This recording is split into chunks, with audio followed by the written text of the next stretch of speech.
Kratil arriva peu avant le soir, fourbu, les cuisses irritées par la selle. Il se rendit sans enthousiasme à la procure, espérant que Pilate n'y serait pas. Erreur. Le Romain était là, le visage cuivré par la lueur des torches, étudiant un plan d'adduction d'eau. Il leva les yeux sur Kratil. Déjà? Kratil soupira. Il repensa brièvement à la terrasse à Magdala. C'était un autre pays. Il est bien vivant, dit-il en s'asseyant.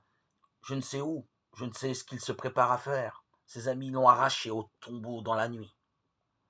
Le complot a donc réussi. Kratil hocha la tête. Qu'est-ce que c'est que ces gens, ces amis dont tu parles demanda Pilate. Une femme, des femmes, comme tu sais. 2 juifs riches. La femme, tu l'as vue? Oui, elle habite Magdala, elle s'appelle Marie. Elle est passionnément... Kratil hésita. Passionnément dévouée à Yeshua. Pilate tourna son masque de cuir vers son secrétaire. Celui-ci y décerna une lueur d'ironie. Kratil esquissa un sourire.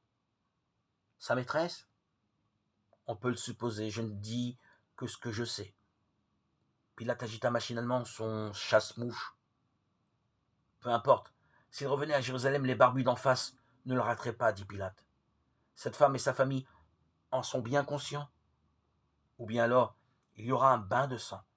Parce que, s'il revient, personne ne croira au complot. On dira qu'il est vraiment ressuscité d'entre les morts. Il passera pour un dieu. Il y aura un soulèvement. Les Juifs iront égorger les barbus. Je devrais intervenir et j'aurai évidemment la main lourde. Kratil se massait les cuisses. Je ne crois pas que cet homme soit assez fou pour commettre cette imprudence, dit-il.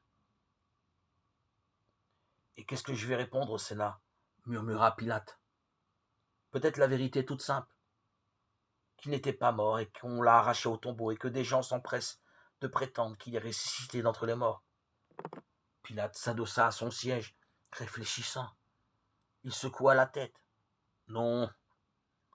Le Sénat exigera alors qu'on le retrouve et qu'on le mette publiquement à mort. Exactement ce que veut le Sanhédrin. Tu peux raconter qu'il s'est enfui dans un pays lointain, on ne sait où. Ce qui est d'ailleurs la vérité. Pilate ne paraissait qu'à demi satisfait de cette solution. Peut-être, procurateur, m'autoriserais-tu à faire une suggestion? Laquelle? Ajoute que ce ne sont là que les premiers résultats de ton enquête et que tu informes le Sénat de ce que tu apprendrais par la suite. Y a-t-il donc autre chose à apprendre? Kratil prit son temps pour répondre. Cette affaire est hors du commun. Voilà un homme qui enflamme tout un pays, il s'apprête à entrer à Jérusalem et on manque à le couronner roi. Il alarme le Sanhédrin au point qu'ils s'agitent comme des fous et font pression sur le pouvoir impérial pour que celui-ci consente à accepter une condamnation à mort. Puis un groupe de gens de qualité. Et là, Kratil s'autorisa un sourire en songeant à la propre femme du procurateur.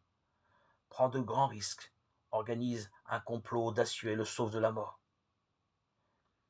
Mais l'hypothèse de sa survie continue d'inquiéter le Sanhédrin au point que son principal espion, Saül, nous en sommes maintenant certains, continue d'enquêter frénétiquement sur ce point.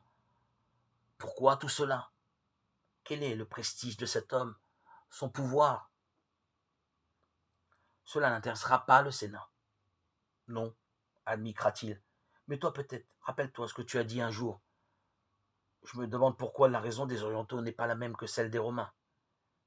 Et une autre fois, je me demande vraiment ce que les Romains trouvent donc d'attirant dans ces rites orientaux qui sévissent à Rome.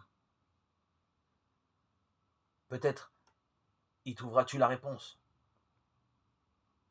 C'est toi qui te proposes de me la fournir, s'enquit Pilate amusé. Peut-être. Il te faut donc prendre quelques jours de congé, de plus.